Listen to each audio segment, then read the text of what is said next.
That's really cool, Nate. Man, do you do any teaching? I'm just curious. I know that. So I actually, I started a nonprofit organization in March. It's called the PD Community Development Center. We're essentially teaching people how to be self-sufficient and self-sustainable, whether that's through the foods that they eat, whether that's business ventures, things of that nature. Basically like a do-it-yourself approach to some of the problems that may be going on in the world. As a matter of fact, yes, we actually started a program we like to call Black to the Future. It's based on the term, so in business they say you're in the black, which means that a business is profitable.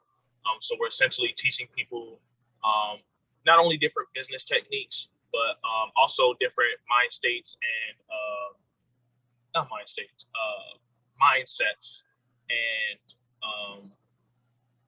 habits to help cultivate you being self-sustainable, right? Because if you don't have the mind state to go along with the things that you know, then it doesn't do anything for you, right? So I've been doing like really, really brief lectures on just the power of intention, what it means to like intentionally do something, or the power of manifestation, right?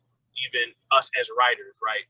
We have an idea that came from somewhere, wherever, and we're able to then pen that idea and then put it in an academic space, or put it in a book, or put it in a song. So just different lectures like that. And then, of course, as we continue to grow, I'll be talking more specifically about business techniques, financial literacy, so on and so on.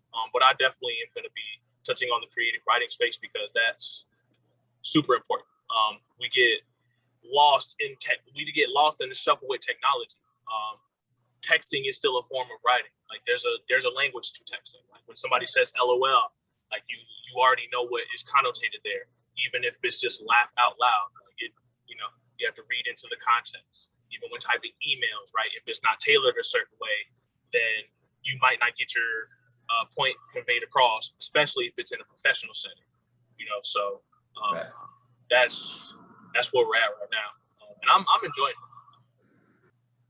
I mean, maybe you could say a little more about that, because I was wondering about identity, thinking about language and identity, right? And, your journey from being a freshman in college to now, what kind of role has that, you said a little bit of, maybe you could say a little bit more about, your experience using language to express your identity. Well, actually, just to jump in, like you've cultivated a public identity, right? And that's what we look at in the profile chapter. Like, how do the decisions we make about representation and about language choice, how are we able to position ourselves and also do that? And I mean, you've just talked about this throughout, in light of larger communities that we are invested in and that we're, committed to. So, and this is something I even preach in the company as well. Who are you? That ultimately determines everything else that you do. If you don't know who you are, then your language is going to reflect that. Your actions are going to reflect that. How you're treated in the public space is going to reflect that. In the 7 years since I've actually, wrote that paper and been a part of that work, I've went through a phase of truly finding out who I am, what I like, my interests, things of that nature. And even at that time, when I had an idea, but I really didn't have an idea, if that makes sense. But more to the question, I think that identity is one of the most important things when it comes to just, especially writing. When you understand who you are and what influences you and what really gets you excited, you're then able to tailor writings that reflect that. So whether that, for example, if like in the Mob Q Records piece, right, we were big about community and family. Like even though we would be like arguing siblings, right? At the end of the day, we were about the togetherness. And if someone else came in and tried to disrupt that family camaraderie, then obviously we would band together and make sure that the situation was taken care of, whatever way that looked, right? So you do such a nice job of connecting that to the diss, right? In the piece, like the diss is a way to actually show the connection and the tightness of the group. Right, because if we weren't, I'm not gonna say you're worse, but some of the tougher to deal with criticisms come from people that are close to you, right? So with disses, right?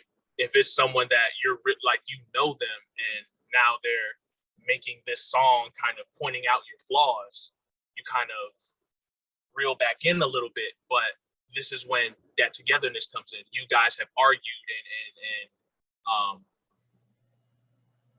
been so watchful of each other that if someone else comes in who doesn't necessarily understand how things work, and they haven't built that type of relationship, it's like, well, who are you? Because we work together, we eat together, we have get-togethers and things of that nature. Like, who are you to say like you can just come in and interrupt and disrupt that?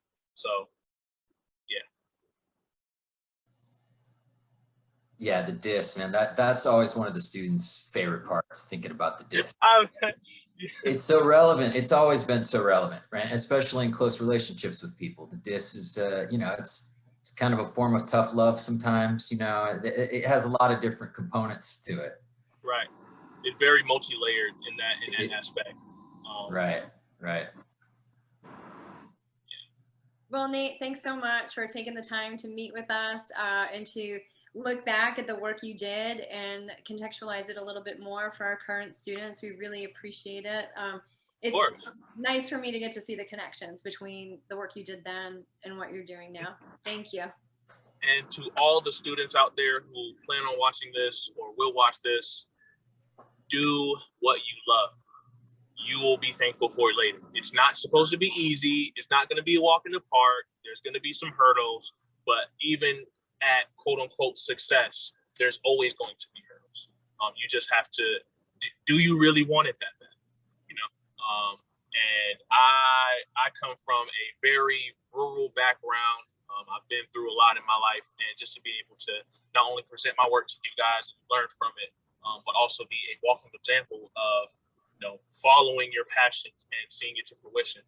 Just keep going. And that lady right there, trust her, please do. Well, I don't know how it's looking on your screen, but like, you're under me right here. So yeah, please trust the process. She's a great writer. She's a great teacher. And I can only imagine, what you guys are learning now, 7 years later. Thanks so much, Nate. Thank you, Nate, man. It's a great honor, man, to finally get to meet you. And where do I get your book? Where can we get your book? It is actually located on Amazon, so you can look up that right there, The Art of Inspiration. Awesome. That's all on right. Amazon. I'm gonna write a review. All right, buddy. I hope it. That would be awesome. And if you guys need me again, I'm here for you. So.